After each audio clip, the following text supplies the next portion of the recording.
Merriam-Webster's dictionary defines privilege as a right or immunity granted as a peculiar benefit, advantage, or favor.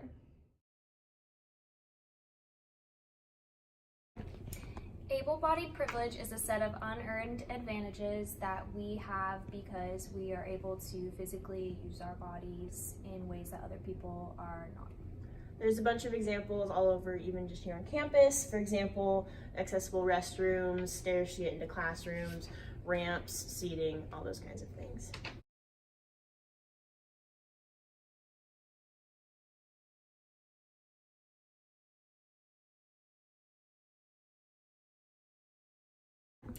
Growing up, my family taught me to look away and ignore people that were disabled. Yeah, growing up, my parents would tell me not to ask people questions, not to talk to them about their disability. Growing up, I was taught not to acknowledge other people's disabilities, but in doing that, I was taught not to recognize that people, that everyone is different and that people have unique needs and abilities. Yeah, I remember often with my parents, even just if we were around town and if somebody was either, blind or in a wheelchair, it was always just, make sure you don't go talk to them, don't go ask them what's wrong with them, and it very much became just kind of a culture of ignoring them overall. Some of my earliest memories include the experience of ableism, or the way that our society favors able-bodied people. When I was 2 years old, my father was involved in a car accident that left him paralyzed on the right side of his body. As a result, he had to use a wheelchair for mobility. I saw firsthand the way that people in our society treat those with disabilities. Growing up, I witnessed people speaking to my father as if he were a child. This infantilizing or paternalistic prejudice revealed that people did not perceive him as competent simply because of his physical disability. In a recent trip to a restaurant with my uncle who is blind, the waitress handed him a menu even though he didn't ask for one, but it's because it made her feel more comfortable. Another example was in one of my undergraduate classes. I had a classmate, and because of a disability she had, she couldn't hold pencils very well, and so she would want to note take on laptops because that's just was way easier for her. But my professor had a no laptop policy, and even though she explained to him why she wanted to use a laptop, he said she wasn't allowed to and had to use pen or pencil. And it just made me realize, I was like, that's really not fair that just because he's in this position of power, he can just tell her that she's not allowed to do something that would benefit her education in an institution where that's supposed to be what it's about, and how she'd have to go and get specific paperwork and do all these things through the Resource Center. People with disabilities are often seen as a source of inspiration for people who are able-bodied, based solely on the person's disability. This devalues their accomplishments and reduces their identity to their disability. Hey, are you friends with the Donald Bronson? Who? That's what I thought. He gave a whole speech about how you're his hero. He said you're the bravest guy he knows, you make him a better person. Now I'm someone else's speech? Stupid INS inspiration porn? What's that? It's a portrayal of people with disabilities as one-dimensional saints who only exist to warm the hearts and open the minds of able-bodied people. The media often misrepresents individuals with disabilities and portrays them inaccurately. Written by a nice reporter. Now the poor guy, you got to see this guy. Oh, I don't know what I said. I don't remember. He's going like, I don't remember.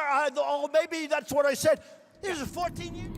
This is the President of the United States, the person with the most power in our country. And by him making fun of somebody with disabilities just shows everyone else that it's okay to do the same.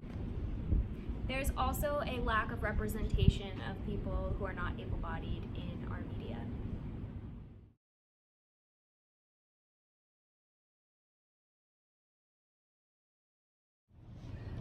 In films, people with disabilities are often portrayed as innocent or incapable, like in Forrest Gump. He has a disability and he's definitely portraying an innocent character. Yeah, or they're on the complete other end of the spectrum, like in the show Daredevil on Netflix. Having a disability makes them somehow superhuman, and so having the disability is never just something that they live with. It has to be something extra.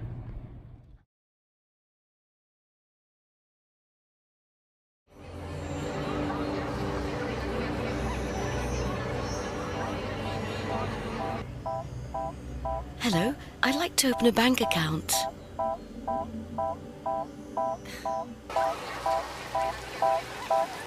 One is the loneliest number that you'll ever do. Two can be as bad as one. It's the loneliest number since the number one. Access for everyone. When you're Being able-bodied, I have the privilege to sit wherever I would like in this room, versus if I was in a wheelchair, this is my only option. So something that we realized when we were talking about our able-bodied privilege is that all of our apartments have stairs, and we wouldn't be able to access our apartments if we were not able-bodied. Yeah, even in my complex where I live, the first floor apartments all have at least 3 steps to get to them. So it's not even that somebody could just want to live on the first floor and be able to access it that way if they can walk or be mobile very well. If there were somebody who needed to access an apartment in my complex, they would need to request a first floor apartment, something that I never had to think about.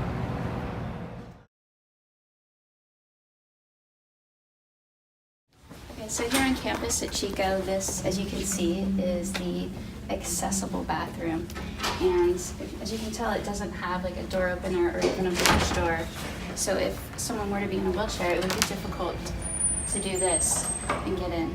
And this is the accessible bathroom, one of few on campus. Having able-bodied privilege means that people don't assume I need help or saving. Having able-bodied privilege means that I can walk, see, talk, and feel, even though people don't always think so. Having able-bodied privilege means that I can easily access transportation such as this bike, also cars, and get myself around quickly and easily. Having able-bodied privilege means I'm not the punchline of ableist jokes. Having able-bodied privilege means I feel represented by media and pop culture. Having able-bodied privilege means that I am not viewed as broken.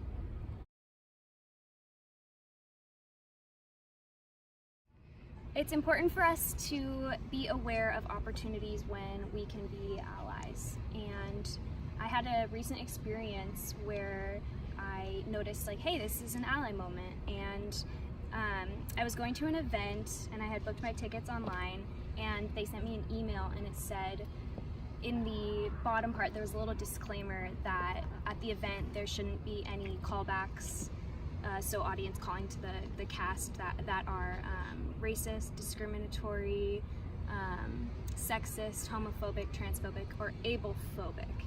And when I read the word able-phobic, I paused because like I had not heard that term before, and it was when we were doing this project, and so I looked up the term, and it turns out that that's not actually the term that's used. It's the term ableist, which is what I thought they meant in the first place. And so, and then like I was thinking more about it, and the word able-phobic kind of almost like implies that like the phobia is towards able-bodied people, so it's not really like the correct or the appropriate is the better word way to say that. And so something that I did was I sent an email to the event and the people in charge of the event, and I let them know, I said, like, I started off saying like, thank you so much for including this, because it's really important. They were doing a good thing that they were including like that disclaimer of be mindful of your callbacks and make sure that they're not participating in these forms of oppression. So I first started off by thanking him for that, and then I added, I think that the term you should use there, or would be more appropriate, is ableist. And so that was just a recent experience I had where I was able to use my privilege as an able-bodied person to see something and speak up for another community. And it's really important for us to do that. And it's also really important for us to recognize the significance of language and the terms that we use around privilege and disability, and to use terms that are appropriate for the communities and the terms that the communities have advocated for.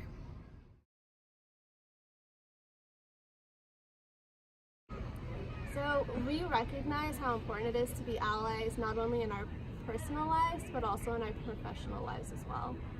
As a professional, I will have accessibility for the clients I serve with disabilities in order to provide comfort. As an ally, I will provide competent services and recognize that disabilities are not inabilities. As an ally, I will continue to learn and gain more education and knowledge in working with this population. So it's really important to listen to our clients that have disabilities and listen to their stories, because they're the experts on what they need.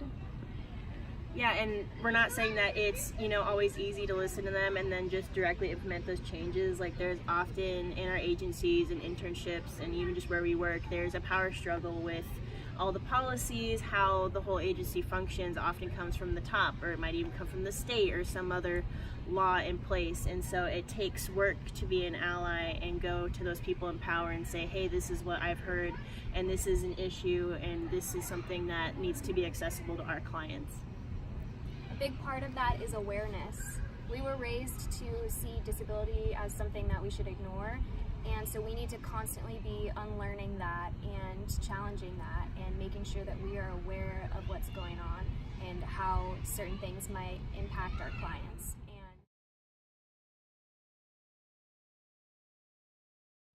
We pledge to continue to look for opportunities to embody allyship to people who are not able-bodied in our personal and professional lives.